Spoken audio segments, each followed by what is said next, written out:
ಆಗಿಬಿಟ್ಟಿದೆ. ತಲೆ ತೆಗಿಬೇಕು, ಕಾಲು ತೆಗಿಬೇಕು ಈ ಥರ ಹೇಳ್ತಾರಲ್ಲ, ಏನು ಅಷ್ಟು ಸಸ್ತಾನ? ಒಬ್ಬ ಆರ್ಡಿನರಿ ಪಬ್ಲಿಕ್ಕು ಅಷ್ಟು ಈಸಿಯಾಗಿ ಮುಟ್ಟಂಗಿಲ್ಲ. ಅವ್ನು ಯಾವನು ಎಷ್ಟು ಓದಿದವನು, ಅನ್ಎಜುಕೇಟೆಡ್ ಬ್ಯಾಸ್ಟೇಟ್ ಅವನು ಹೋಗಿ ರಾಹುಲ್ ಗಾಂಧಿಗೆ ಹೇಳ್ತಾ ಇದ್ದಾನೆ. ಅವ್ನಿಗೆ ಹೋಗಿ ಡೈರೆಕ್ಟಾಗಿ ರಿಲೇ ಆಗಬೇಕು. ಅವ್ನು ಏನು ಓದಿದ್ದಾರೆ, ಎಂಥ ಚಪ್ಪರ್ ನನ್ನ ಮಗ ಅವನಂತ. ದಯವಿಟ್ಟು ಹಂಗೆ ರಿಲೇ ಮಾಡಿ. ಅವ್ನು ಯಾರು ಹೇಳೋಕ್ಕೆ, ರಾಹುಲ್ ಗಾಂಧಿ ಹೇಳೋಕ್ಕೆ ಅವ್ನು ಯಾರು? ಥರ್ಡ್ ಕ್ಲಾಸ್ ಬ್ಯಾಸ್ಟೇಟ್ ಅವ್ನು ಬಂದು ಕೈ ತೆಗಿಬೇಕು, ತಲೆ ತೆಗಿಬೇಕು ಅಂತ ಹೇಳ್ತಾನ. ನಾವುಗಳು ಎಲ್ಲರಿಗೂ ಪವರ್ಫುಲ್. ನಾವು ಯಾರು ಮಾತಾಡೋ ಡಿಸಿಪ್ಲಿನಾಗಿ ಇದ್ದೀವಿ ಕಾಂಗ್ರೆಸ್ಸಲ್ಲಿ ಎಲ್ಲ. ನೋಡಿ, ಎಲ್ಲ ಕಡೆ ಈಗ ಇಂಡಿಯಾದಲ್ಲಿ ಎಲ್ಲ ಕಡೆ ಪ್ರೊಟೆಸ್ಟ್ ಮಾಡ್ತಾ ಇದ್ದಾರೆ. ಏನು ಪವರ್ ಇದೆ ಅಂತ ಯಾರು ಬ್ಯಾಕ್ಗ್ರೌಂಡಲ್ಲಿ ಇರ್ತಾರೋ ಇದೆಲ್ಲ ನಮಗೇನು ಅರ್ಥ ಆಗಿಲ್ಲ. ಇಂಥವರೆಲ್ಲ ರಾಜಕೀಯದಲ್ಲಿ ಇಟ್ಕೊಂಡಿದ್ದಾರೆ ಮಹಾರಾಷ್ಟ್ರದಲ್ಲಿ. ನಮಗೇನು ಭಾಳ ಒಂಥರ ಅಪ್ಸೆಟ್ ಆಗಿಬಿಟ್ಟಿದೆ ಈ ಥರ ಹೇಳೋದು. ಏನು ಈ ಥರ ಹೋಗಿ ದೊಡ್ಡ ದೊಡ್ಡ ಲೀಡರ್ಗೆ ಹೇಳಿದರೆ, ಕಾರ್ಯಕರ್ತ ಎಲ್ಲ ಪಾರ್ಟಿಗೆ ಹೇಳ್ತೀನಿ. ನಾಳೆ ಅವ್ರ ಪಾರ್ಟಿಗೆ ಹೇಳ್ತಾರೆ, BJP ಕೇಳ್ತಾರೆ, ನಾಳೆ ಇನ್ನೊಂದು JDS ಕೇಳ್ತಾರೆ, ಎಲ್ಲ ಪಾರ್ಟಿಗೆ ತಲೆ ತೆಗಿ ಅಂತ ಹೇಳ್ತಾರೆ. ತಲೆ ತೆಗಿಗೆ ಬಂದಿರೋದು ಕಾಣುತ್ತೆ ಇವರು. ಅದೆಲ್ಲ ಜಿಂದಗಿನಲ್ಲಿ ಅವ್ರ ಕೈಯಿಂದ ಆಗಲ್ಲ. ಅದು ಯಾವತ್ತೂ ಇದನ್ನು ಫೇಸ್ ಮಾಡೋದು ಚಾನ್ಸೇ ಇರಲ್ಲ ಫೇಸ್ ಮಾಡೋಕ್ಕೆ. ಅದು ತಪ್ಪು. ಇದು ಈಗ ಅದೇ ಥರ ಆಗೋದು. ಈಗ ನಾವು ಸ್ಕೂಲ್ ಹೋಗುವಾಗ ಏನು ಮಾಡ್ತೀವಿ? ಜಾಮೆಟ್ರಿ ಬಾಕ್ಸ್ ತೊಗೊಂಡು ಹೋಗ್ತೀವಿ, ಸೈನ್ಸ್ ಸಪ್ರೇಟ ಮಾಡ್ತೀವಿ ಇಲ್ವಾ? ಒಂದೊಂದಕ್ಕೆ ಒಂದು ಕೋರ್ಸ್ ಸಪ್ರೇಟ. ಇವ್ರು ಏನು ಮಾಡೋದು? ಒಂದೇ ಒಂದು ಕೋರ್ಸು, ಗುಂಡಾಗಿರಿ ಕೋರ್ಸು, ಇಲ್ಲಿಗಲ್ ರಾಜಕಾರಣ ಮಾಡ್ತಾ ಇರೋದು. ಆಡಳಿತ ಏನಂತ ಗೊತ್ತಲ್ಲ. ಅವರು ಹೇಳ್ತಾರಲ್ಲ, ದಿನ ಬಂದು ಏನಾದರೂ ರೂಲಲ್ಲಿ ವೈಲೇಟ್ ಮಾಡೇ ಮಾಡ್ತಾರೆ. ಯಾವತ್ತೂ ಒಂದು ವೈಲೆಂಟ್ ಹಿಂದೆ ಇರುತ್ತೆ ಅವ್ರದ್ದು ಇದರಲ್ಲಿ.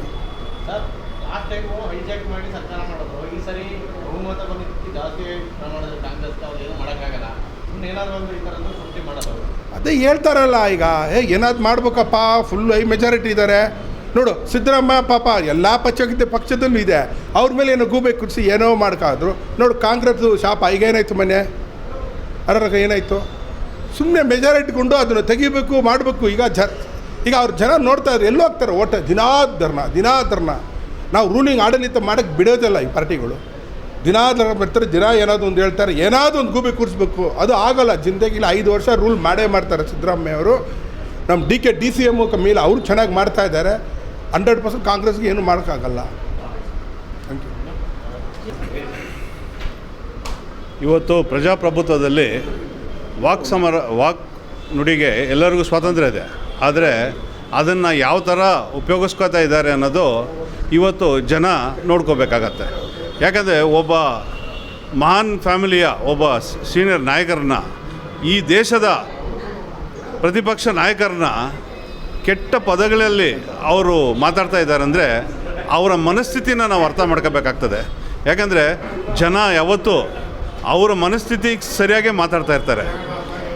ಈ ಸಂದರ್ಭದಲ್ಲಿ ನಾನು ಹೇಳೋದೇನೆಂದರೆ, ವಾಕ್ ಸಮರನ ನಾವು ಬಾಬಾ ಸಾಹೇಬ್ ಅಂಬೇಡ್ಕರ್ ಏನು ನಮ್ಗೆ ಕೊಟ್ಟಿದ್ದಾರೆ ಅದನ್ನು ಒಳ್ಳೆ ರೀತಿಯಲ್ಲಿ ಉಪಯೋಗಿಸಿ 4 ಜನಕ್ಕೆ ಉಪಯೋಗ ಆಗೋಂಥ ಕೆಲಸಗಳು ಮಾಡಿರಿ.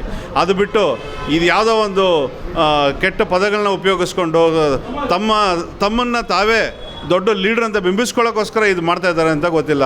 ಶಿವಸೇನೆ ಶಿಂದೆ ಬಣದ ಈ ನಾಯಕರು ಇವರು ಕರೆಕ್ಟಾಗಿ ಗೌರ್ಮೆಂಟ್ ನಡ್ಸೋಕ್ಕಾಗದೆ ಕಿತ್ಕೊಂಡು ಹೋಗಿ ಅಧಿಕಾರಕ್ಕೋಸ್ಕರ BJP ಜೊತೆ ಸೇರಿಕೊಂಡು ಇವತ್ತು ಅಧಿಕಾರ ಅವರೇ ಮಾಡ್ತಾಯಿರೋದು.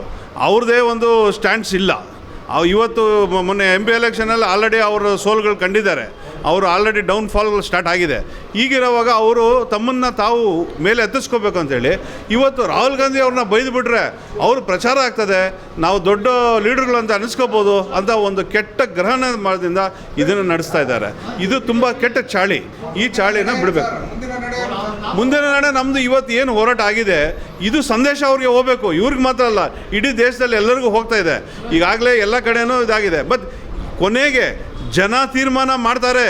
ಮುಂದಿನ ಎಲೆಕ್ಷನ್ಸಲ್ಲಿ ಮಹಾರಾಷ್ಟ್ರದಲ್ಲಿ ಬರ್ತದೆ ಬರೋ ವರ್ಷ, ಅವ್ರಿಗೆ ಜನ ತೀರ್ಮಾನ ಮಾಡಿ ಮನೆಗೆ ಕಳಿಸ್ತಾರೆ.